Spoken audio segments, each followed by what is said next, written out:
White thinned to a gauze, and the world came back by degrees. Ridge smudges first, then the near sastrugi, then the soft lip of a crevasse that had crept nearer while the sky was a blank page. I stood still and let my breath quiet until the fog's faint edge lost its urge to move. Then I brought the work back into order. Harness checked by touch, belay loop smooth, prusik loops where I expect them, ascenders paired like calm hands. Static rope, paid out in a disciplined coil I could lift with a glove. Ice screws rode inside my jacket to keep a kinder temperature. The avalanche transceiver hummed its private conversation against my sternum. I spoke the checklist in a low voice so I could hear myself think. Tie, test, clip, anchor, try again if any part feels wrong. The mouth waited as a blue oval in the glacier, not a cave so much as a held breath in the ice. Meltwater sounded somewhere inside, steady as a person counting under their breath to calm down. I set the first anchor at a clean, hard band where old Winters had learned to hold, turn the screw, until the feeling came up my wrist that says enough, no bravado, no half measures. A second backup went in lower, and I watched for any shy droplet that might tell me the thread was compromised. The rope ran out in a fair line, no twists, no bad memories. I leaned into it and felt the answer come back. A low hum, colder than the air, the kind of note an instrument makes before a player joins. Routine makes you safe until it makes you brave. I kept to the first use. The plan was simple. Descend to the first chamber, mark the route with rope and chalk tags where the ceiling allowed, sample the melt in 3 small vials, photograph the scallop patterns where flow speaks its secret weather, then return before the light turned flat again. Whiteout can be polite before it slams the door. I told the recorder the same in plain language. It heard me without comment and blinked its small red faith. The first slide over the lip gave me the familiar drop in the stomach and then the kind grip of ice against steel. Crampon points kissed the wall, and I sat in the harness long enough to read the surface. Clear bands, air bubbles like ancient seeds, a seam of dust that remembers a summer when the wind came from far inland. I took the rope weight in hand and began to step down. The mouth's blue thickened until the sky was a rumor and the light belonged to the ice itself. Even before the chamber announced itself, I knew there was water by the way the air cooled at the ears and warmed at the throat. My headlamp made a patient circle that slid over scallops and ribs. The rope hummed again, a line tone that carried more than friction. I stopped, held still, and listened to the hum reduced to nothing. When I shifted a little, it came back with exact politeness, like a clerk repeating a name. Sometimes the static line sings where it crosses a sharp edge of ice. Sometimes. I lifted the rope, reset its path by the width of a glove, and listened again. The hum found me anyway, but in a slightly lower character, as if it had written down my correction and adjusted its voice to match. At the first landing, the chamber widened enough to stand with a little dignity. Melt spilled from the far wall in a clear braid and fell into a shallow runnel where sand-sized rock flour made a silver bed. I crouched and filled a vial, wrote a short line on tape in block letters with the felt pen warmed against my skin. The gloves made my handwriting careful. The smell was the clean smell of scraped stone with a tin shade under it, a note I had learned to trust for melt that had not stayed long in darkness, breadcrumbs, the rope's tone, and a second thing. In the silence after the vial cap clicked home, I heard a cadence that matched my breath but not my chest, a faint counting that seemed to live in the walls.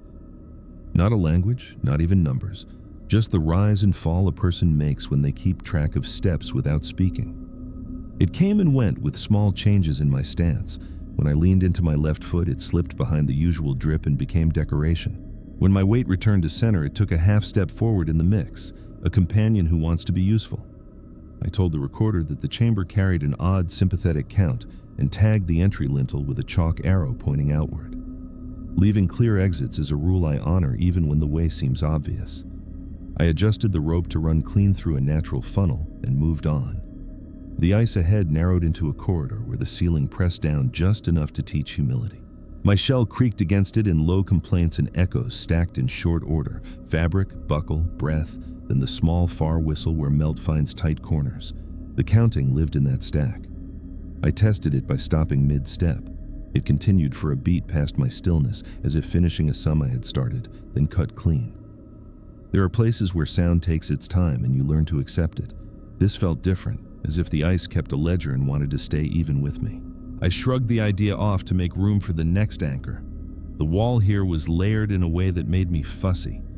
I scraped back a thin crust to find old, clear ice below and set a screw with no haste.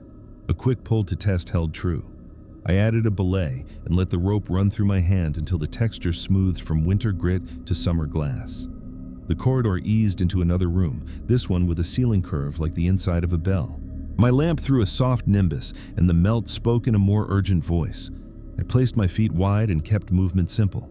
The counting returned, shy at first, then patient, stepping. I asked myself if it might be my transceiver finding an echo in the chamber. I slid it a little along its sling. The sound did not care about the device. I tapped the casing with a knuckle and listened for any sympathetic reply. Nothing. I tried a different test, not to feed fear, but to learn the rule. I breathed shallow, then held, then changed the cadence to something I would never use on a climb. The count kept its own pace for a breath, quivered, and found me again from below. I pictured a thin stream of water striking a ledge in a way that makes a rhythm out of accident. The image comforted me the way a list comforts a tired mind. I wrote a brief note into the recorder about flow irregularities and allowed myself a laugh that sounded like it belonged to a different person. My rope had picked up a low vibration as if touching a singing surface somewhere behind me. I eased a gloved finger under the strand and felt a pulse, not constant, not random, a slow tally that never quite matched the heart. In training, you learn to respect patterns and not worship them. I moved the rope again, found a smoother path, and the pulse moved with it, patient, agreeable. It made a small sense if the ice under the line was under tension from a hidden crack. Even so, the idea of a ledger stayed. If the ice could count, what did it mean to be accounted for? I took the second sample at a trickle choked with fine silt and let the vial rest until the particles draped into layers like pages. The smell here was different, a dusty scent that reminded me of old paper. Wrong for so much clean melt. I sniffed the back of my glove to reset my sense, and the paper note returned, not strong, but insistent. I thought of air that had been trapped since a winter before my birth and chose not to romanticize it. A faint draft moved across my cheek, not from the corridor ahead, but from the wall at my right, where a pale band ran like a vein. I set my palm against it and felt a bite through the glove, a cold a notch deeper than the room. Where cold runs tight, the structure changes. I listened with my temple close to the band and absolutely no movement from the rest of me, and heard the counting answer with a clarity that set my mouth dry. It was closer there, as if the wall itself worked a quiet abacus. Moral pressure did its work. The plan said, no lateral exploration without a second person on a second line.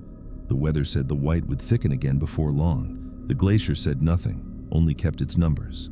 I set a discreet mark on the band with the chalk, a short line that meant remember this, and stepped back to the rope, which had found its older, kinder silence. On exit from that room, I let the rope hum slightly on purpose to see if any reply lagged, and the echo obliged by finishing my step a breath late. It would be easy to call it a trick of acoustics, and perhaps it was, but tricks are worth respect on ice. At the mouth, the light went from blue back toward the day, and the sky showed itself as a thin pewter dome. The white held off at the margins like an animal kept just outside a door. Before I hauled out, I leaned back in the harness and spoke one clean sentence into the recorder. Conditions inside, acceptable, minor flow irregularities, note cold band with draft and sympathetic count, return soon with partner for a short lateral check. The device blinked in agreement. The rope sighed over the edge in a way that turned again into that low, numberless hum, and I caught myself counting along in my head, then stopped, then listened hard. The ledger paused as if waiting to see whether I would carry a figure forward or leave it at a neat line. I chose daylight and movement, and the rule that says not today, not alone. At the surface, I cleared the lip and lay a moment with my cheek on the snow, letting my pulse reset to something I could work with. The white around the horizon thickened in a way that suggested the door would swing shut before evening. I packed the samples, checked the anchors, left the base screw in place under a neat cap of snow so I could find it by feel if the sky turned to milk, and coiled the rope with the same care a seamstress gives a tape. When I stood, the glacier gave one soft crack somewhere under the first chamber, like a finger on a table to bring a room to order. It sounded like the start of another count. I told myself I had simply learned a new accent in the ice and began the slow walk back across the surface. making each step exact so I would know later whether anything added itself without my consent. I logged the samples into the pouch with the pen still warm and stood a while at the mouth to let the day speak plainly. The white spread behaved like a patient animal again, circling without lunging, and the wind carried the thin hiss that belongs to high ice and distance. I told myself I would not go back inside without another rope and another body, then walked a slow arc along the lip with the prusik loops ready on the carabiners in case the surface made a liar of me. The avalanche transceiver kept its steady murmur against my chest, an old habit, a simple conversation that means stay accounted for. I planted the tip of a screw into the snow crust and used it as a pointer to sketch the cold band's position on the map sleeve, drawing a clean line relative to a ridge that should have been a perfect anchor for the mind.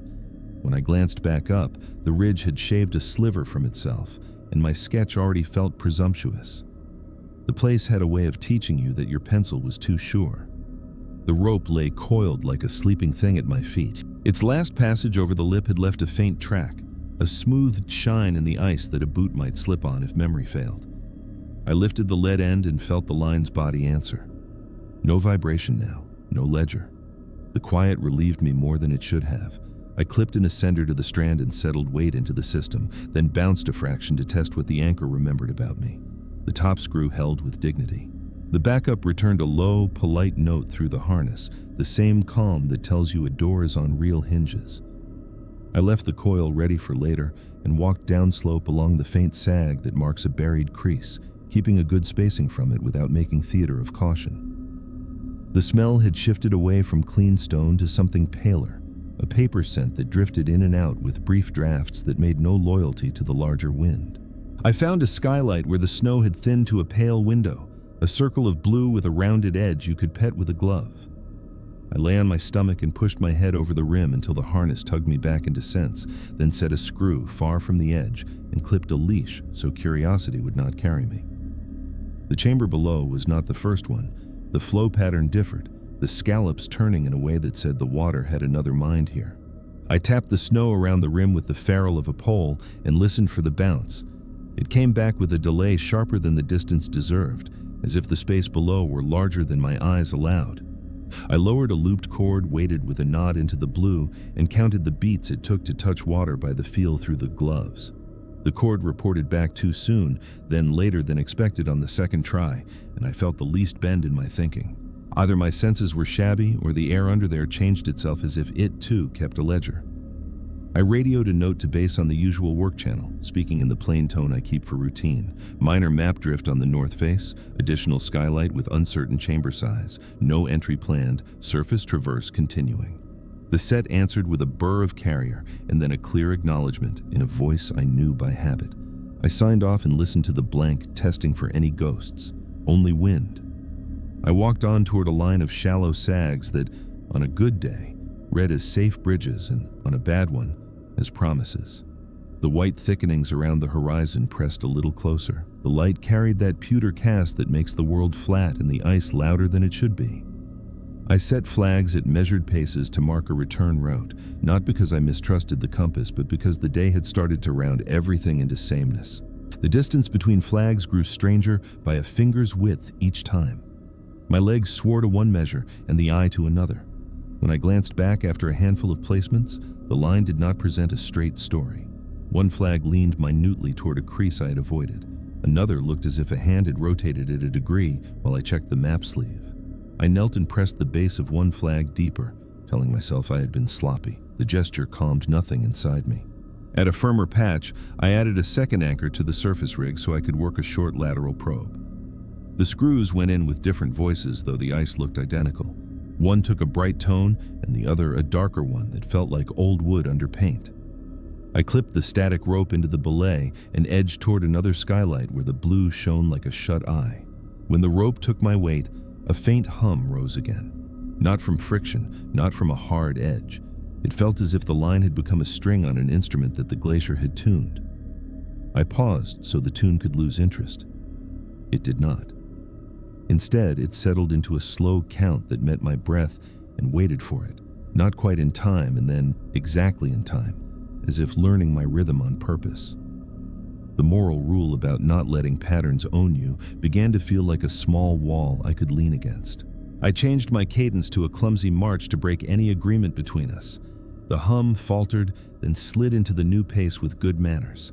I unweighted the rope entirely to force silence. The hum faded to a pressure behind the ears and then to nothing. When I took weight again, it returned as if we had never had a lapse. I told the recorder, speaking plainly so I would not be tempted to decorate the note later, that the line carried a sympathetic count near surface skylights, responsive to my breathing but independent enough to continue for a beat after I stopped. Snow hissed behind me in a way that sharpened the neck hairs, a fine drift pushing out from under the lip of a shallow fold I had stepped around earlier. The fold sank a small distance, not a fall, not even a real collapse, just a settling with the finality of a tired person sitting into a chair.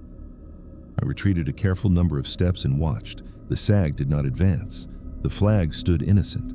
My transceiver gave a single chirp that belonged to no setting I use. I pressed the test button and got the expected tone, then silence. Then, after a pause, another chirp that matched the rope's hum. So closely that I reached to check the line even though my eyes told me it lay slack on the snow. I turned the receiver to search and let it write its simple picture of the world. The display is a comfort. I keep turned away on certain days, so digits do not dictate my feet. Today, I left it angled down. It showed a direction that could be read as me, which is what you want, and then briefly favored a point to my right where there was only the empty blue of another skylight. I rotated the unit in a slow, steady arc and it behaved, then spiked again toward the skylight, then behaved. The impulse rose to name it as a reflection off the ice, a known quirk. The other impulse whispered ledger. I edged closer to the skylight and lay down again with my chest on the snow. The draft came up in small breaths, each one cooler than the last, a tidy sequence that carried a faint sweetness as if it had moved through shaded fur, wrong for this altitude and this side of the world. I placed my palm flat and felt a tremor that did not belong to the wind or to any footstep. A slow tap traveled up through the snow crust into the glove, a patience like knuckles on a table, not urgent, just intent. I counted without words until I remembered not to, then listened to the taps continue in their own time. I whispered into the recorder that I had contact with a mechanical-seeming pulse at the skylight rim, likely melt drip from a hidden ledge. The words tasted like an excuse, even as I made them. The planned spine kept me from testing the skylight further. Instead, I built a fallback, a bare-bones handline between two high-quality screws driven well back from any edge, a pair of prusiks hanging where a partner could clip in on arrival, and a spare anchor marked with a tiny flag pushed flat so the wind would not steal it. I checked the rope path twice and patted a sharp corner with a glove liner from my pocket in case future haste made a fool of me. The care slowed the heart and put the world back in a frame I could carry. When I moved to leave, the rope offered a new thing, a brief return hum, a figure that started where I ended, half a step late and pitched a shade lower, like a student repeating a line to show they have it by ear. I kept my face still and walked away at an easy cadence, letting the day make its own noise. The white massed again beyond the valley as if bodies in the sky were arriving to a meeting. The wind picked up a scale shift, less hiss, more breath. My flag line pointed toward the main anchor like a string drawn by a careful hand, yet the space between me and the first flag felt longer than it had on the way out. I adjusted nothing and let the sense sit on me so I would not forget it later. At the mouth, the top screws waited under their neat caps. I brushed the snow off and checked each by touch, feeling for any small kindness that might have turned under load. Both held their stories steady. I took one more sample from the surface melt near the lip, not for the lab, but for my nose. The paper scent had softened, replaced by a sharper mineral tone and a hanging cold that made the inner ears ache. A gentle crack sounded under the first chamber again, the same finger on a table, polite and directing. It ticked once more in a slower rhythm, and I thought, not for the first time, that the glacier had been totaling something and was giving me the sum one bit at a time. I closed the recorder with a sentence I meant to bind my own hands. No further entry today. Return with partner and second line to test skylight pulse and cold band draft. Expect continued white thickening by late light. The radio agreed with a simple acknowledgement and then a breath of static that, for a heartbeat, matched the rope's ledger so closely that my mouth shaped an answer uninvited. I didn't speak it. I stowed the coil, shouldered the rope so it lay without a kink, and began the walk back along the flags. Behind me, something finished a count I had not started, the way a clerk balances a book after the customer has gone. The sky could not decide on a color, only a dim alloy that made edges relax and the mind reach for sharper rules. I set my pack against a shallow hump of wind slab near the mouth and let the rope down in a loose U so it would not learn any bad kinks. The plan on paper said, walk out and bring a partner. The plan in the air said, learn what you can now, so the return is not blind. I let the safer rule speak first, then allowed a small experiment its room. I would not descend. I would tune the surface hardware and listen. The top anchor had slept under its neat cap and felt proud when I ran a glove over it. I unseated the cap, backed the screw a fraction to make sure threads had not grown brittle, then brought it home again until the wrist reported a familiar stop. The backup below it accepted attention without comment. I set a sling between them to spread the burden and clipped the static rope to a master point with the kind of stopper knot I could tie while half asleep. I fed slack until the line met the lip and breathed across the strand to feel for any hidden vibration. Nothing but the whisper of woven fibers cooling in the pale wind. The cold band I had marked inside ghosted through the map sleeve as a penciled thought. If the ice had a ledger, perhaps the ledger preferred certain lines through the body. I picked a fresh face a short distance from the first pair and set a new screw there, taking the time to brush away soft crust so the steel could feel clean ice. This metal made a deeper voice as it bit, a tone that did not glitter so much as settle. I clipped a short runner to it and brought the static line over to touch, not load, the carabiner. Even that light kiss changed the rope. A low note waked under my glove, the kind you feel before you hear, a hum that carried the same patience as the count inside. I lifted the line away and the note softened toward nothing. I touched it again and the low came back, tuned a breath lower than anything I had coaxed from the first pair. I spoke into the recorder in the voice I reserve for facts. Surface anchor, at new position, produces stable low vibration through unloaded line when the carabiner sits in contact. Tone stops when contact breaks. Appears independent of wind. I set a second fresh screw a little higher on the same band to make sure I was not flattering a coincidence. This one offered a pitch a shade higher, as if a neighbor correcting a choir. The two together built a chord too soft for the ear until the rope brushed both. Then the line answered with a measured pulse that favored the lower voice and made the higher a ghost behind it. The glove felt the beat as a thrum spaced just wider than a resting breath. The avalanche transceiver rested where it always rests, humming its small duty. I set it briefly to search with the display turned away and let it decide what the world contained. The speaker gave a curiously rounded chirp that matched the rope's pulse almost perfectly, then fell back to silence, then returned when I allowed the carabiner to touch the low screw again. I told the recorder I was witnessing sympathetic behavior between anchor contact and beacon audio with no visual confirmation, then cut myself off before I strayed into poetry. I know how a mind will write fiction when cold air gets clever. Flags stood in their patient line to the south. The nearest leaned a hair as if listening. I walked to it, reset the base, and pressed the snow around it with my palm until the world felt tidy. When I turned back, the coil by the anchors looked closer to the lip than memory allowed. I stepped off the distance with care and found my own footprints had stretched to meet the coil in a way that made no sense and still left no crisis. I let the thought pass like a small cloud. To test the tone without tempting the lip, I rigged a short handline across the anchor field and clipped the ascenders so I could load each point with my weight while keeping the body over safe ground. The prusik loops rode ready on their carabiners in case the ascenders made any mischief. I set my weight onto the low screw and felt the anchor accept me with a sober voice. The rope took a calm curve and the hum deepened, not louder, only lower, as if a person had shifted from chest to belly to speak. I eased off and the hum kept on a heartbeat past my retreat, then trailed away with reluctant good manners. When I tried the higher screw alone, the line sang thinner and stopped the instant I unweighted. I mapped the difference in my head because drawing it would only make a lie. The wind turned briefly from the west and carried a resin-sweet ghost that did not belong to this side of the ocean. It went as fast as it came. I pulled my hood tight and told myself the smell had traveled on me from some old jacket seam. Still, when I touched the low screw again, the hum aligned to my breath so cleanly that I had to break rhythm on purpose to make it falter. The ledger was learning my tempo. Or I was learning its. I called base to log the test without adding color.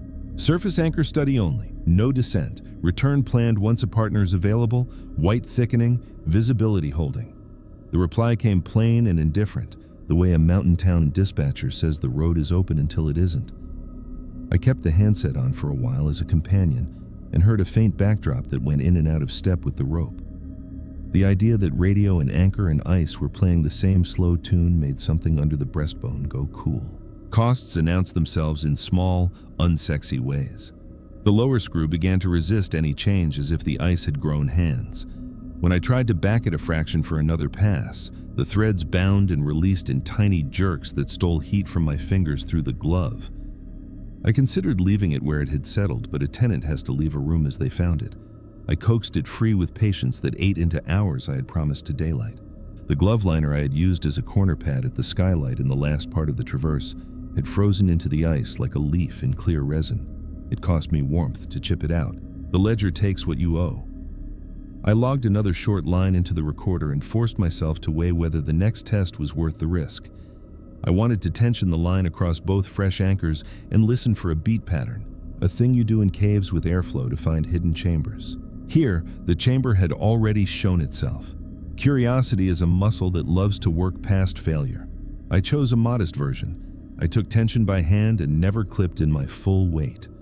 The rope gave me a slow pattern that slid in and out of phase with my breath. And just when I thought it had settled, it took the lead for a few beats and made my lungs follow. I dropped the line at once and stood back until the shaking in my chest found its own mind again. Snow drifted out of a clear sky in flakes so small they looked like dust off a chalkboard. The flags to the south dimmed until they were only small, dark ideas. I reset the anchor field to a conservative arrangement, original top screw and back up in place, fresh screws pulled and holes capped with neat cones so wind would not worry at them. I coiled the rope with care and laid it so the lead could run clean if I needed it in a hurry.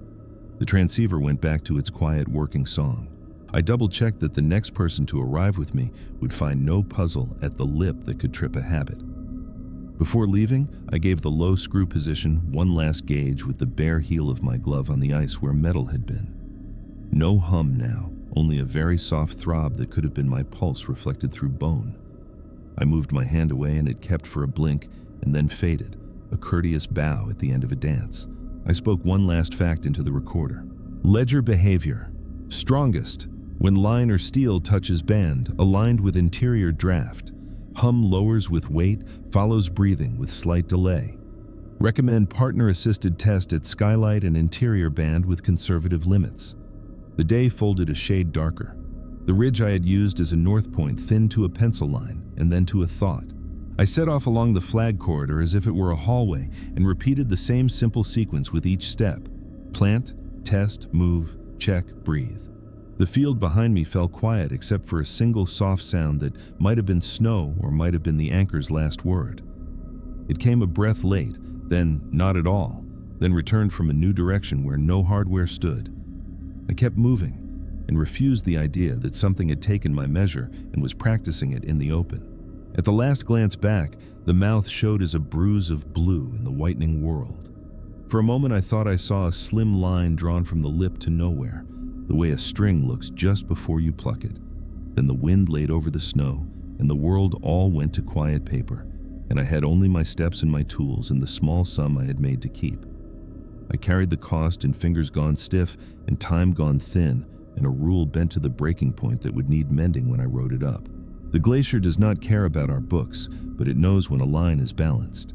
The hut sat where the moraine learned to act polite, a timber box with a door that stuck and a view that turned the stomach when the world was clear.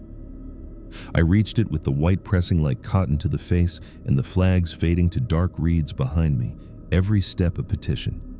Inside smelled of damp wool and spilled fuel and the old dinners of people who had left their courage on the table.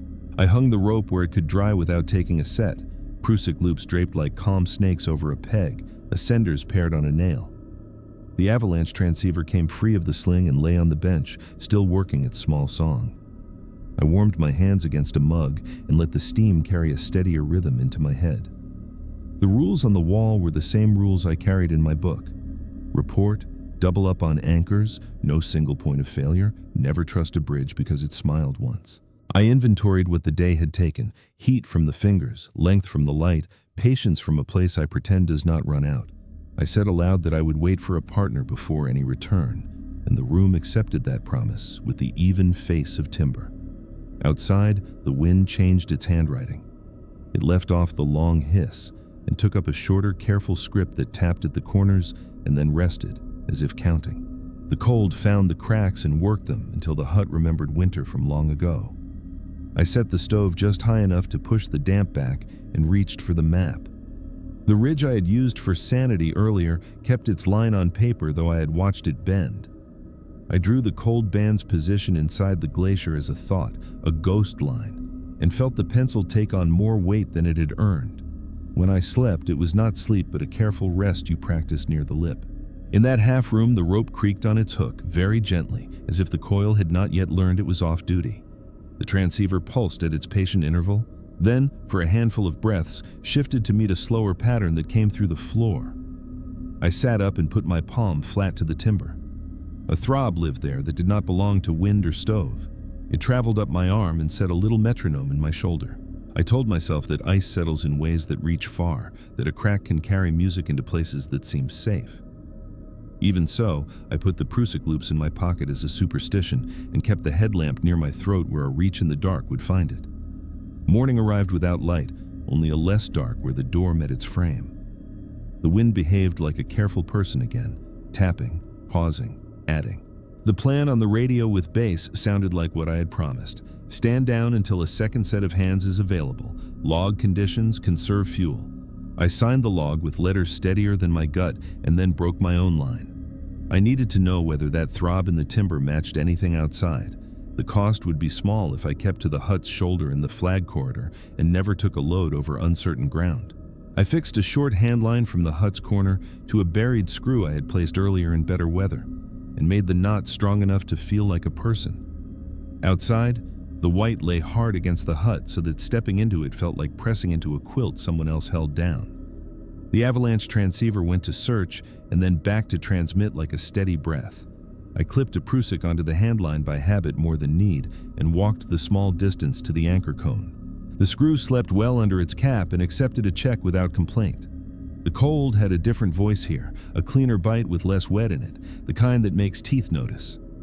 I stood and let my breath settle until the only sound was the small noise the handline makes when wind tries to pluck it. Then the line answered with that same slow ledger, not through the rope this time, but through the cone of ice itself.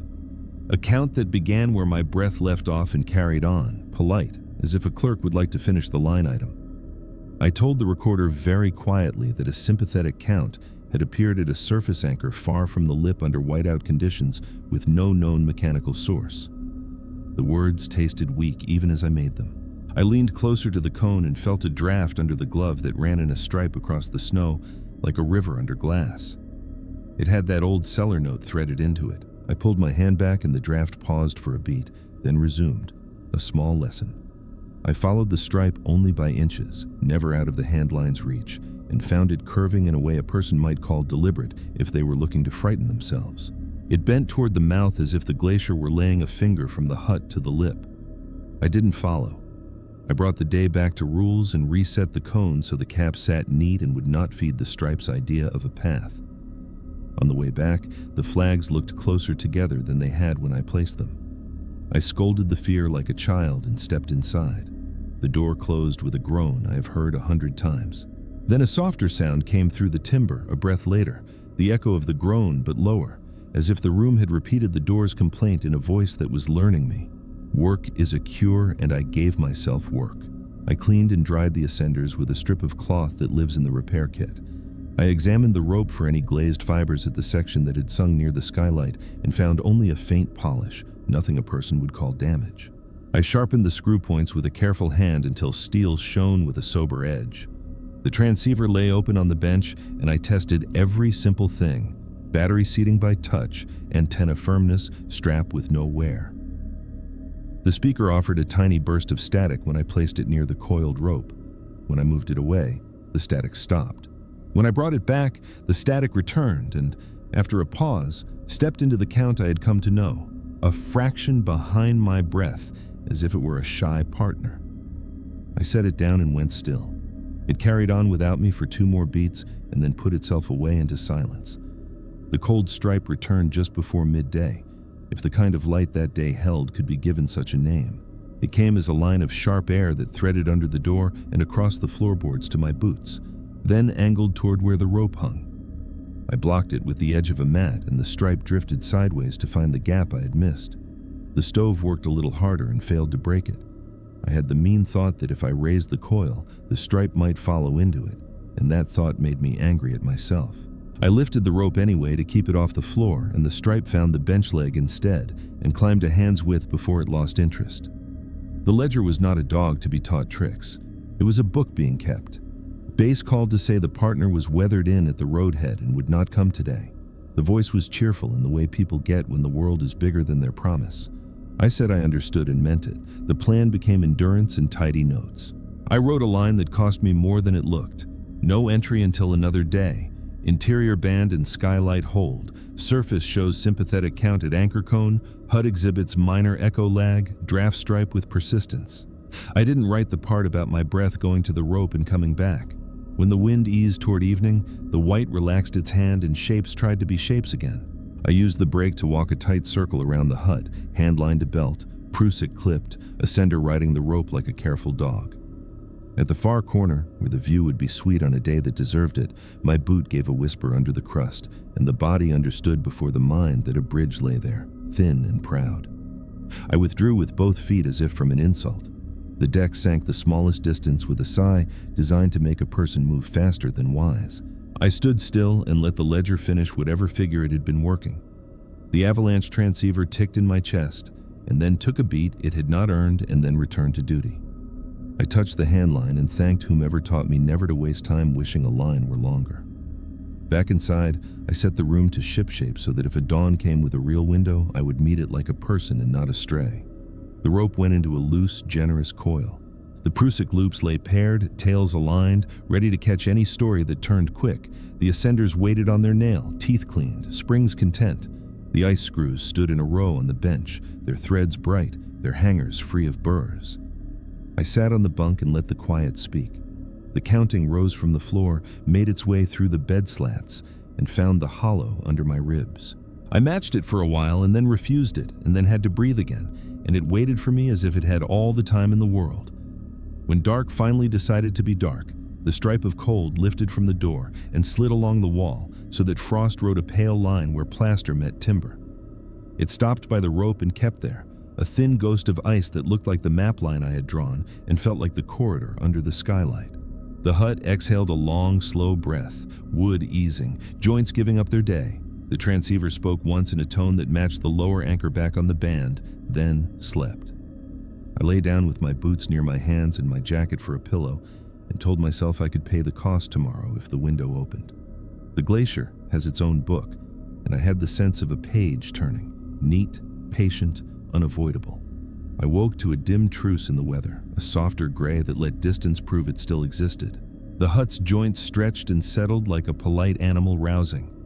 The frost line I had watched crawl along the wall in the night had faded to a pale bruise, but when I breathed across it, the skin of ice showed itself again and moved a finger's width toward the rope. I boiled water, warmed the transceiver under my jacket while the steam made a small weather of its own, and read the room as a place that wanted me out and honest. Base would call when the partner cleared the road. The glacier had its own schedule and had invited me back with a line under the door. I let the safer rule speak first, then I put on my harness.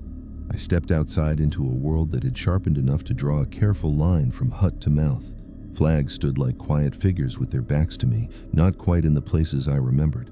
The handline hummed in the kind of wind that minds its manners, a taut whisper that told the truth about tension and nothing about intent. I clipped a prusik to the rope and let it ride the handline so my body would not make any sudden promises. The cold stripe had returned, a thin bite running low over the crust from the door toward the old anchor cone and then onward, a practiced finger tracing a sentence. When it crossed the path of the flags, a few leaned a hair toward it, enough to make me check their bases and scold myself for sloppy work. The ledger corrects without insult, if you let it. At the anchor field, I brushed snow from the caps and tested each screw by feel, listening in the bones of my wrist for any grit that would read as a lie. The old pair held with the calm of seasoned hardware.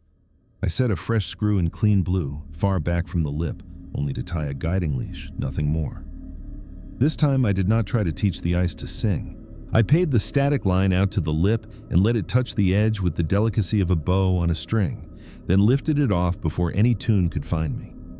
I spoke the day's plan into the recorder in a plain voice, visual confirmation of interior band and skylight from just inside the mouth, no deeper move, line in tension with backup, retreat at first hint of drift. Saying it pinned the mind to a board where fear could not rewrite. The mouth waited the way it had before, a held breath in cold light, blue on blue with the day riding thin on top. I set a master point between the screws, clipped in short, and slid the ascenders on the strand until they met their work. The prusik loops hung ready to catch my haste if haste tried to be brave. I weighted the system a fraction, just enough to know what it would do if I left the surface. The anchor kept a steady face. The rope offered no song. Even so, when my boot found the first ice at the lip, a low count rose out of the mouth the way a person clears a throat before speaking. I let it pass through me and did not answer. Inside was the same world, and not. The corridor showed where my lamp had circled the day before, a duller polish in the scallops, a memory of light written into curves. The air cooled the ears and warmed the throat again, that old sign that water lived nearby. I fed enough rope to let my hips hover below the lip and kept my eyes on the band I wanted. The cold ran in a stripe along the right wall, as if it had been waiting there through the night, a path of faint rhymed crystals that carried the cellar note I had learned to distrust. I spoke into the recorder. Draft confirmed. Stripe visible as frost along interior seam, band aligned with yesterday's ghost line. The words felt like a teacher repeating last lesson to a restless room. I set a temporary directional with a sling around a clean ice dove and brought the rope closer to the stripe without letting it touch. The transceiver whispered at my chest, and I lifted it a hand's breadth away. The speaker gave a single rounded chirp, then stayed quiet when I held my breath. When I exhaled, it answered a fraction late, the way a novice counts with the conductor's hand and not with the music. I slid sideways until the stripe moved off my shoulder and the chirp lost interest. When I eased back, the reply returned, lower this time, a patient student correcting pitch. I told the recorder that the beacon gave sympathetic audio near the band with no obvious radio source, then made my voice sharper so I would hear it later.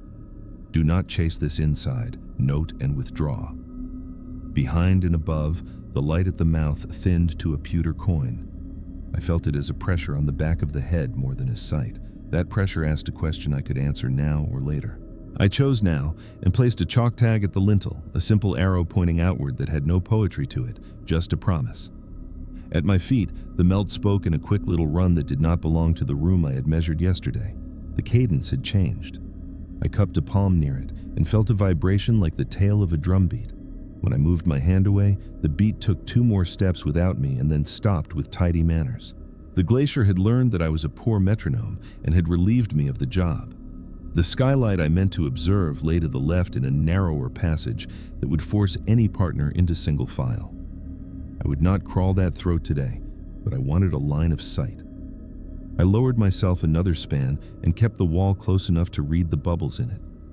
The rope stayed honest. The hum did not return. Only the count, softer and lower, a bookkeeper working behind a door. At the mouth, a gust leaned in and threw a handful of dry snow down the corridor. I shut my eyes to keep grit out and opened them to a change I could not excuse. The chalk arrow at the lintel had softened its edges as if it had been licked, and the powder had stacked along the draft stripe instead of falling where gravity would have loved to take it. The habit that keeps people alive set up. I yielded to it without making a speech about courage. I rose in small steps, cleared the lip, and stood with the rope still tight, breathing as if air were a plan you could follow. The day had tilted toward its duller side again. The flags to the south now stood obediently in a line that curved toward the mouth in a way I had not given them permission to do. I took out the map, not to believe it, but to remind my hands what a straight line feels like. The cold stripe traced a path from the lip to the anchor field with the courtesy of a pale thread. It slid up to the old screw cone and hesitated, then drew a faint frost ring around it as if to claim it with a stamp. The cone answered with a tiny sound, not stone, not metal, a soft click I felt more than heard in the meat of the palm. I lifted the cap on reflex to check for a crack. The screw beneath held true and looked the same as it ever had. I put the cap back on with the care I give to lids in dark rooms. Moral pressure had its say. Base had not called. The partner was a promise I could not make real. The glacier kept better books than any of us. If I left now, I could tell a clean story and return with 2 lines, double hardware, a second head to keep sums. If I stayed, I might prove a pattern at the Skylight without stepping fully into the throat. I stood between those choices long enough to feel the cost of both. Then I split the difference like a coward or a craftsman and rigged a test I could abort without a flourish. I ran a light messenger cord from the master point to the Skylight line I had set the day before, keeping the route high and tight over safe ground, padding any edge with cloth so the cord would not learn a bad habit. I tied a small knot at the far end and lowered it into the Skylight until the knot touched air above water, a breath only. The messenger had so little mass that even a small draft would tell on it. It told at once. The knot swung in a slow arc that matched the count under my ribs, then settled and began to move in a different pace, one that led my breath instead of followed it. I spoke into the recorder in the driest voice I own. Skylight draft shows periodicity that captures and drives observer cadence when attention is fixed. Operator will cease attention and retest. I looked away, counted heartbeats by feel in the neck, returned my gaze, and found the knot still moving in the captured pace, indifferent to my new stubbornness. Snow thickened down valley. The ridge I had bribed my mind with on earlier days thinned to a scratch. The cold stripe left the cone and began to draft toward the hut, a pale thread with its opinion settled. I closed the test without grace, coiled the messenger with a speed that made the knot whip my glove, and brought the line back to the master point in tight, angry loops that I forced myself to loosen before they could set. I checked the anchors a last time, capped the cones, lifted the rope from the lip, and told the place aloud that I was done for the day. The mouth kept its counsel. On the walk back, the flags behaved. The stripe ran a few steps to my right like a companion who has decided talking is for later. At the handline, I unclipped the prusik and let the rope go quiet. The hut stood square and small and worth the world. Inside, the frost bruise at the wall had strengthened to a narrow scar. The transceiver gave one deep note that matched the lower anchor by memory, then fell back into its work. I wrote down the least amount of truth that would still be true. Interior band holds sympathetic count. Skylight draft shows capture behavior. Stripe now bridges lip to hut with persistence. No descent beyond mouth. Partner still required. I didn't write the small thing that would not leave me. When I stepped out of the mouth, the count rose once as if marking a tally, not of time, but of me. The stove ticked as it warmed, wood moving from stiff to easy. I laid the coil where it could dry and not remember the day as a kink. I set the prusiks by the door with tails neat. I pulled my gloves inside out so the lining could forget my shape. Outside, the stripe leaned its head against the sill and waited, patient as winter. I slept like a person who means to pay, and in the space between waking and not, I felt the book turn another page with fine, careful hands. A thin clarity arrived by late morning, not bright, only honest. The ridge showed itself in pieces, and the hut's shadow cut a clean slice from the snow so the eyes could remember depth. The frost scar along the wall had dulled to a line you could lose if you stared hard. But when I breathed near it, the glaze woke and crept a little toward the coil, as if reminding me that the ledger had not closed. Base came through with the same cheerful apology as before, partner still held by the road and the weather between us acting like a patient gatekeeper. I said I would reset the field to neutral and stand by. I meant both halves of that with care. The rope came down from its peg and lay in a generous coil that would not teach me stutters. The ascenders clicked true and waited on their sling. The prusik loop sat in my pocket, tails even, a quiet hope. I put the transceiver flat on the bench to cool off the idea that everything needed to touch my chest. Outside, the stripe lay with its head at the sill and its body pointed toward the mouth, in a sketch so light that a person could pretend it was a trick of frost. The flags marked the corridor like a dotted line on a map drawn by a steady hand. The wind made a long, even sound that belonged to distance and not to corners. I clipped to the handline out of stubbornness more than need and walked toward the anchor field with the careful rhythm you learn when you want the day to feel unremarkable. Each screw cap lifted off with that small release a good thread gives. Under the caps, steel looked like steel. I turned each a fraction and felt for grit, nothing but the soft resistance of ice that knows you. At the lip I stood long enough for my breath to stop making weather. The mouth waited without theater, blue and patient. The plan, as I told it into the recorder, was small and plain. Remove all fresh hardware not required for a clean return, leave only the original top pair capped and marked, make photographs of the lintel arrow and the frost stripe inside from the lip, no dissent. I set the camera to its simplest mind and leaned in for a view. The chalk tag had faded and spread as if a thumb had smudged it. I refreshed the arrow with a neat stroke and took the picture. A whisper worked down the corridor and came back a heartbeat later as a softer repeat pitched lower than my own breath, a kindness or an imitation. The lens fogged at the edges and cleared when I held it away. The stripe along the wall wore a crisp border now, a line of rhyme like handwriting that has found confidence. I backed away and let the rope settle onto the snow. The hum did not rise. The count lived quiet and low somewhere behind my ribs, as if the glacier had ceded the job to me while I stood in daylight.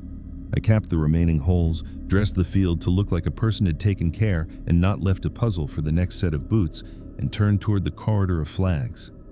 The sun did not break. It tolerated our world today rather than joined it, but even that tolerant light made the mind straighten. On the walk back to the hut, I tested the stripe by ignoring it. It kept to my right at an even arm's length, as though happy to travel beside without jostle. When I stopped, it continued for a single breath and then rested, the way a partner will when they catch themselves walking ahead. At the handline, I unclipped, then clipped again, because habit is not a thing you throw away after a little relief. I stood on the hut step and made myself look across the valley. The far snowfields showed faint grain like the nap of old cloth. The ridge drew a firm line from sky to earth that did not bend when I blinked. I took that line as permission to think about the road, the long drag back to metal and noise, the human version of daylight. Back inside, I made the hut tidy for departure and for return, both at once. A place reads the intentions you leave in it. The coil went into the pack with loops lying flat like the folds of a calm blanket. The screws stood in their pouch, threads oiled by a breath against a rag and not by any bottled help. The ascenders closed smooth and sat where I could grab them without looking. The prusiks went around my neck for a moment so I would feel that small promise of backup, then into a pocket where the fabric knew their shape. I took one last reading of the room's voice with palm on timber. The throb that had lived in the boards had eased to a memory, and in that easing was a different danger. You begin to believe the book has lost interest in you. I called base and logged a retreat toward the road with the option of a short check at the tongue if the sky kept its manners. The voice returned a weather notice about a narrowing window and a note about fresh snow on the lower trail. I signed off and let the radio go silent on purpose, wanting the day to have fewer conversations. The transceiver went back onto its harness because I'm not smarter than that rule. I closed the door against a soft push from the white and stepped into a world that had stretched without telling me. The flags to the first bend looked a hand's breadth farther apart than when I had placed them. I kept my mouth shut and walked. The traverse pulled the legs into their old sing-song, and the mind finally stopped squinting. Out here, the air wore less cellar and more clean stone, a smell I have trusted since youth. The stripe kept its position at my right, sometimes ahead by the width of a boot, sometimes behind, never quite crossing my path. When wind rose, it went faint. When wind fell, it found its edge again. Down valley, the sky carried a hard shine that meant the afternoon would close with less grace than it had shown at noon. I made my pace a fraction longer, and the stripe kept up without complaint. Each time I glanced at the ridge to take a bearing, the line held true, and each time I glanced back at my trail, small things had rotated by the smallest degree. A flag leaning, a shallow drift tilting where it ought to have lain flat. I did not scold the world for it. I marked those shifts in the head and moved. At the break in the crevassed ground where the glacier thins and begins to speak the language of moraine, the count in my chest changed. It stopped trailing and began to lead, a quiet tug at the breath that asked for a slightly quicker step. I refused it once, then again, then felt it soften into accompaniment, as if a hand had accepted mine instead of dragging. The transceiver gave a low, rounded chirp that did not belong to any button or mode, and then was good as gold for a few minutes. When I came to a wide snow bridge I had crossed on the way up, the crust did a small curtsy and held. I placed a screw well back and clipped a quick leash to my belt as a way to please the part of me that loves documents. The stripe approached the bridge and paused at the edge, a line of colder air trembling against the place you would test with a pole. It waited until I was across and then passed behind me, choosing the longer arc. I did not wait for it. Below, the valley widened and the wind carried a dry sweetness for a handful of breaths, resin and dust the color of summer, wrong for the plain white world around me. It felt like a memory borrowed from another place. I set my jaw and let that scent go the way you let a dangerous kindness go. The ridge grew truer, and the flags gave way to cairns where the snow thinned enough to show rock teeth. I turned once to look back. The mouth showed as a faint bruise on the glacier's face, and the handline by the hut as a single stitch. The stripe had no body now, only a sense, as if the ledger had been closed for travel. I had the soft thought that daylight might have its own book, and that stepping into it entered me in a different column. At the tongue, a melt stream spoke in quick numbers against stone and steel, the brisk talk of water, impatient to become river. I filled a small bottle for the road and tasted the mineral at the lip, bright and simple. My legs wanted to keep moving, to let the slope do its work, to turn a survival into a routine walkout. I forced myself to stand still and listen for the other book. It answered with the barest tap under the foot, not ice now, but ground. A pulse that kept to my heart and cheated it by a hair, as though daylight had learned the glacier's habit. I laughed once, a clean sound with no mockery in it, and told the recorder a thing I could face. Minor sympathetic pulse noted at the tongue near fast water, likely footborne resonance. Morale good, continuing descent. The path over moraine required a different kind of honesty. Stones shifted like gossiping friends under the boot and made up rules from step to step. I put the rope deeper in the pack so it would not snag and become an argument. The prusik stayed in the pocket where they warmed to me, a comfort I might never need but would like to touch. The transceiver now and then gave a little breath that sounded like a tired person agreeing with a plan. Each time it did, I reset grip on my poles and counted the next 10 steps in a way that used no numbers, just the old words the body knows for effort. By the time the first black rock rose full out of the snow like a shoulder, the day had started to fall inward. The window was closing and the road would be a dusk thing, perhaps a dark thing. I let the mind taste that and found it bearable. The glacier behind me creaked once, an old door in a far house, and then again, a lower answer, as if that house had a basement that wanted its say. The sound traveled up the valley and down at the same time, a trick that belongs to big spaces. I didn't turn. I placed each foot on what it could trust and kept my breath a little ahead of my thinking so the ledger, if it was still interested, would know that I was keeping my side of the book.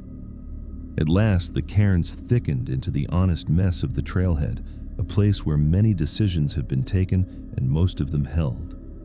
The hut was a thought now. The mouth was a rumor. The stripe lived in my skin as a memory of cool air that had a shape. I set the pack down on a flat rock the color of old iron and let the shoulders come back to me. The transceiver hummed its ordinary tone, innocent, faithful.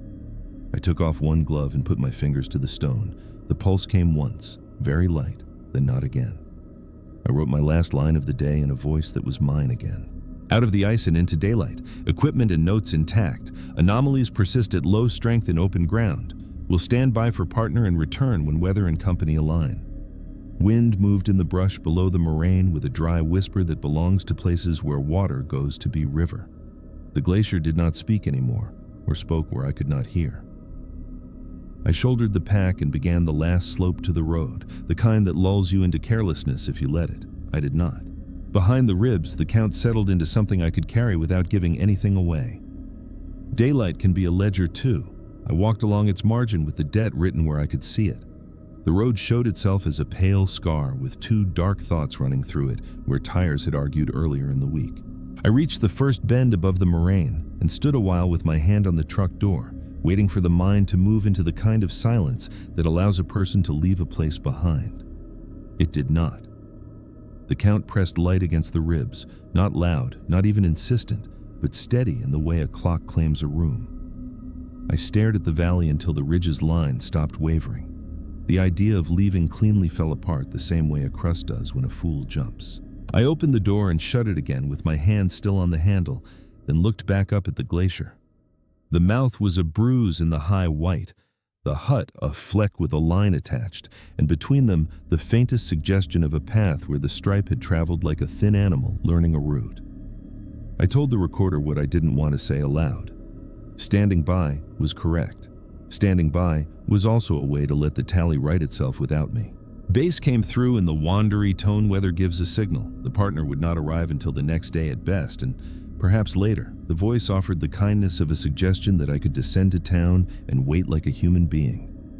I agreed, thanked them, and in the same breath amended my own plan. I would return to the hut for one task I could not ask another to do: pull the last cones at the anchor field so a curious visitor would not put hand to hardware where the ledger liked to keep count. I knew that was the lie inside the truth. The other task had no words yet. It lived in the sternum with the breath. The climb back took the color out of the legs in that honest way that makes strangers of your knees. The stripe was only a sense at first, then a faint line the eye could doubt, then a companion that stayed to the right and would not be ignored. The breeze carried scents from lower ground, dry brush and old dust, and then dropped them without apology. The cairns gave way to flags with the relief of returning to a language you trust. I set my weight more toward the heel to keep bridges from resenting me and gave the mouth my back until the hut rose up enough to claim the horizon. Inside, the room had held its shape. The frost scar along the wall had faded again to a memory, but when I exhaled near it, the glaze came awake and reached toward the coil like a plant turning to a window. I put the coil into the pack before it learned bad habits and set repairs aside. No polishing, no sharpening. The day was not for perfect edges. I drank what was left in the bottle and felt the cold travel down like a measured answer. The transceiver sat on the bench and pulsed its steady duty. When I placed my palm to the timber, the throb underfoot returned in the smallest way, enough to confess that the tally had not closed. I told the room the task out loud so the room could hold me to it. Remove cones, photograph, withdraw. I clipped the prusiks where my hand would find them, without thought. The ascenders went onto the sling in case a simple, strong thing was required. The screws stayed in their pouch, except for one I would carry in the jacket as a talisman, and perhaps a payment if payment was due. The rope went over my shoulder, so it could hear me breathing. The field had dressed itself overnight in a thin sheet of driven powder that made every cap look softer than it was. I brushed each with my glove and watched the cold stripe pencil itself around them, not quite closing the circle, a ring waiting for a seal. I lifted the caps and found steel asleep and honest beneath. One by one I wrapped them and tucked them into the pack.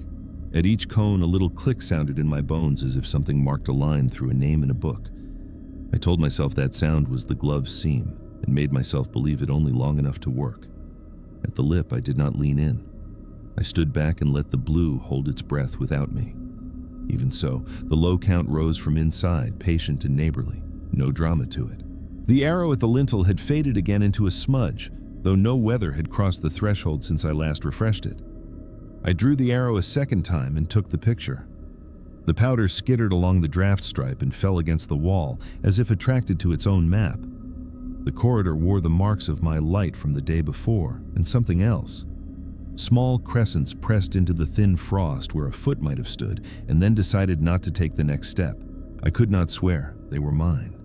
The skylight line sat quiet beyond the lip, high and untouched. I felt it like a suspended thought that shows up in the corner of a room, the kind you ignore until ignoring becomes its own kind of attention. I took out the messenger cord I had coiled with mean tightness yesterday and let it relax into your hands, speaking to it without words until it remembered smooth. I did not run it to the skylight. I tied a small weight and let the cord drop just inside the mouth to feel the air, a child's trick with no hardware and no pride. The cord swung toward the band as if a fingernail had pulled it. It held that angle, then moved a hair back, and then returned as though a thought had taken a breath and continued. The transceiver, still on the bench in the hut, would have been working its own steady business. The unit at my chest answered the band with a single low chirp that told me nothing and everything. If the rope touched the draft stripe, I had the certainty that the ledger would write a figure I could not amend alone. The safer rule rose clean in the mind. The other voice matched it, not louder, only more intimate. If I withdrew now and returned with a partner, there would be more hands and more light and less room for fear to make shapes, but the tally under ice would continue without me. And what if the count, once finished, changed the place in a way we would not like? This is how you justify a cost before you know it. I built a compromise so narrow it barely deserved the name. I tied a short sacrificial section of rope to the master point and clipped it to a single fresh screw, set well back from the lip and well away from the band. I clipped the sacrificial section to the main line with a quick link so no one could mistake it for a load path. If the ledger wanted a line to touch, it could have that one, not mine. I set the screw gently and backed it a fraction to feel the threads agree. The hum rose at once, soft and almost pleased, a tone so low the teeth felt it before the ear. I raised my palm to signal a halt as if the ice cared about such signals. The hum held steady and waited. The count joined it, behind by a hair, then with it, then slightly ahead, the way a new singer learns a part and then begins to anticipate. I drew the sacrificial section tight enough to make a line, no more. The hum deepened and stayed kind. I taped a paper tag to the line with a simple note in block letters. Hazard test, do not load. The tape crinkled like dry leaves and the sound traveled down the draft stripe, doubling back from the band and returning to me as a fainter ghost. I put a gloved hand to the lip and felt the cold climb the bones and rest in the wrist. The corridor inside carried a breath that rose and fell on a schedule I had not chosen and could not match without losing some small piece of self. I stepped away from the edge and stood in daylight and listened to the hum continue without me, the way a clock continues when you close the door on it. The stripe lifted from the cones as if attention boarded and threaded toward the hut with a little more body than yesterday, more sure of its path. I walked beside it with the old caution that keeps you from stepping into things you can name but cannot understand. At the handline, the wind came steady from the west again, and the stripe went thin as thread. It tried the sill and found it the same shape as before, and laid its head there. I paused with the door open and let the room read me. The transceiver on the bench gave one soft note, then answered itself lower, and then returned to the ordinary. I closed the door with a care that made me feel foolish and sat down to write. I wrote the facts first.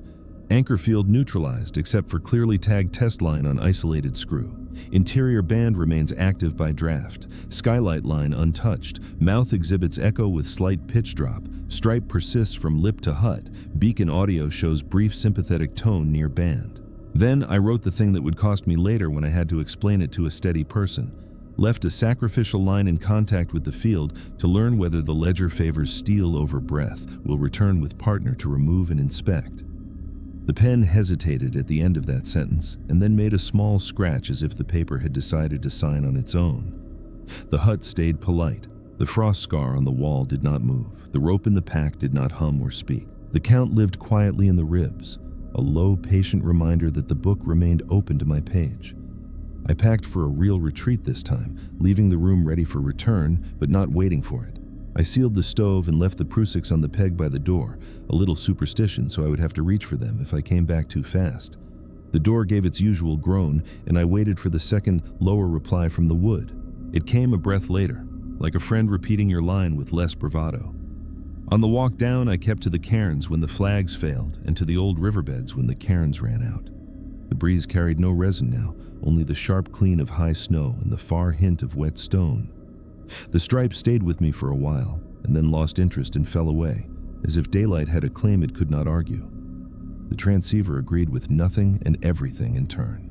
At the tongue, where the water does not care about any book but its own, I set the last screw I had kept in my jacket into a pocket of solid ice and left it there under a neat cap without a hanger, only steel in blue. Payment for passage or a ledger's bookmark, I could not say. The cost felt fairer in my hands than in my head. At the truck, I opened the door and did not shut it again.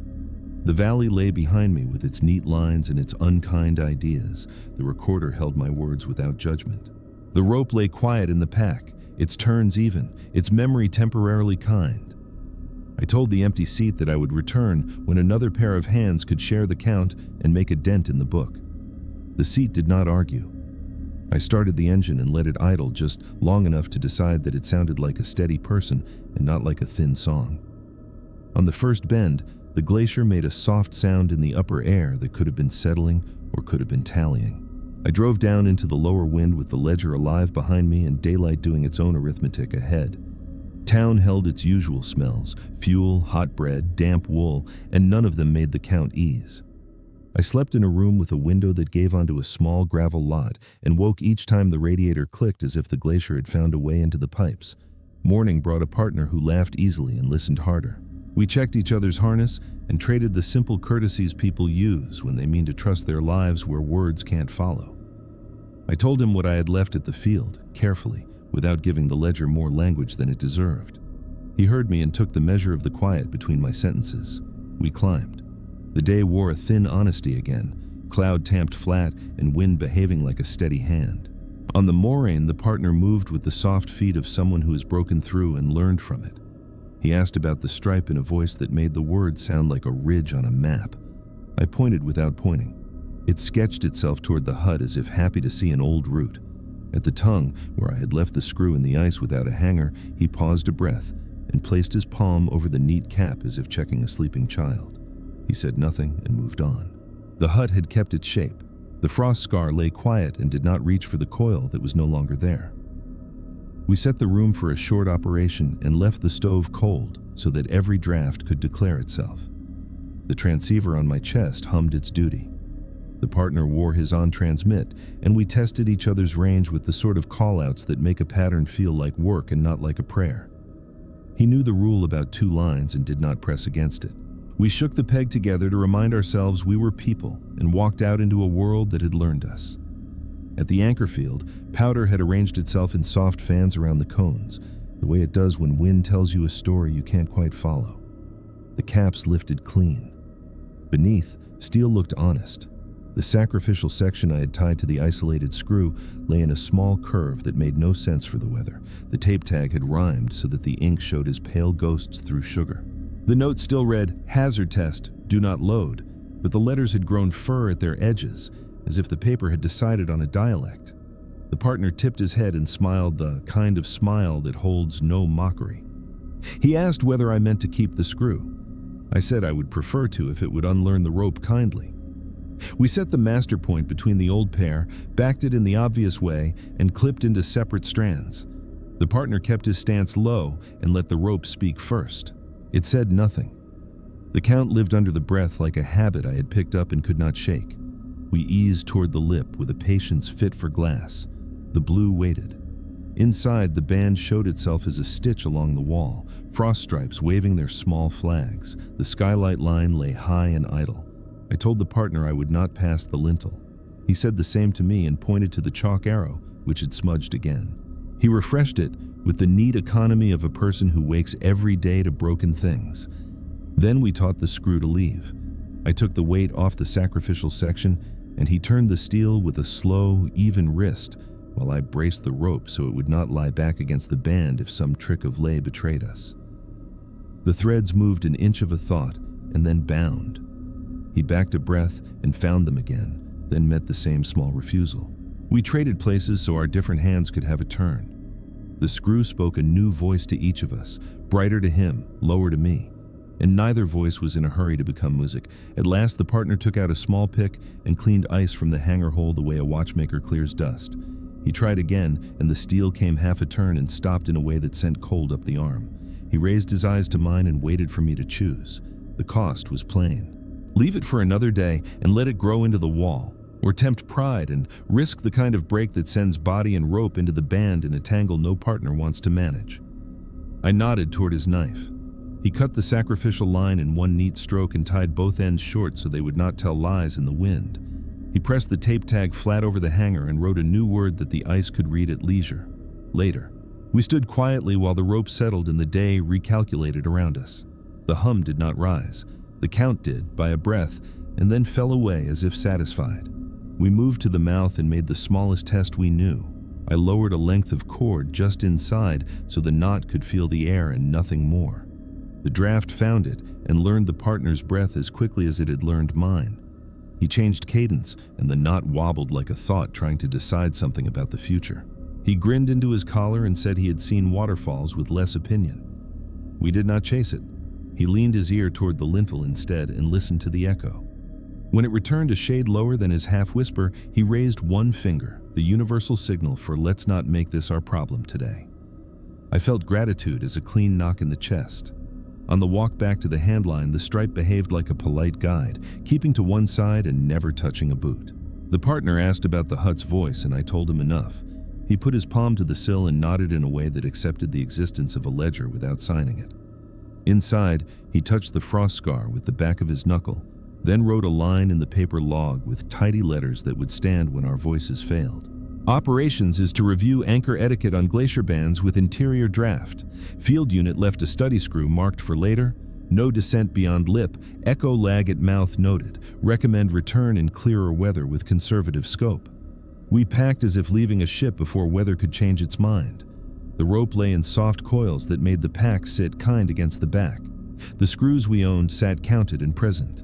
The one we did not own anymore held its small note in the blue where the ledger could decide when to turn the page. The transceivers hummed their familiar work and said nothing that would make a person write poetry. Before closing the door, I left my kit cloth pinned above the peg with a dull nail, a superstition I could afford. The partner pretended not to see and shouldered the handline with a grunt that set the room at ease. Down valley. The glacier spoke once in a voice like a tired hinge, and we both stopped without talking about why. The sound did not repeat. The stripe shed body as we lost elevation until it became a thought at the corner of the eye. At the tongue, the partner paused at the hangerless screw and gave the cap a small, respectful tap. He said it looked like a marker on a map that had not been drawn yet. I told him it was payment or a placeholder. The water answered for both of us, with a voice that belonged to rivers and had no patience for ledgers. On the moraine, the rocks did their old tricks, and we answered with old care.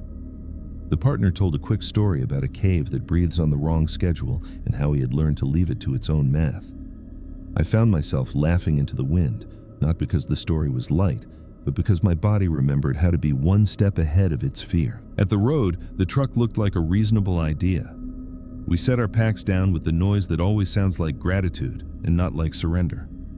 In town, we filed the clean report and the thin addendum that will sit in the drawer until someone needs a caution shaped like us. The partner took my hand before he went, a grip that said he would return to help me pay or help me walk away from the book, whichever came due.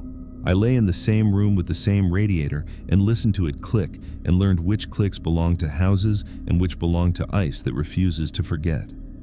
Sleep came and found me easy only when I put the transceiver under the pillow and let its tiny duty measure my breath into something that daylight could keep. The cost stays with the quiet things. A fingertip that does not warm as fast as it ought.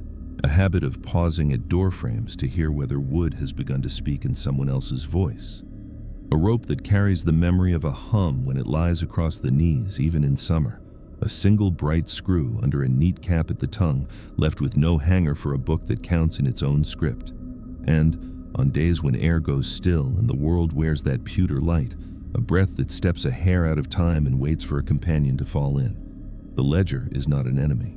It is a way the place knows itself. We live by honoring it, and we left a small piece of our work for it to keep. I will go back when the weather and the hands align, not to close the book, that is not ours, but to make sure the line we drew does not invite a fool. The glacier will keep counting whether I stand on it or not. Daylight will do its math in its own rooms. Between them, there is a margin wide enough for a person to breathe and narrow enough to teach humility. I plan to stay on that margin. I can feel the sum in the ribs even now, calm and exacting, a soft pencil moving across a page I will never see.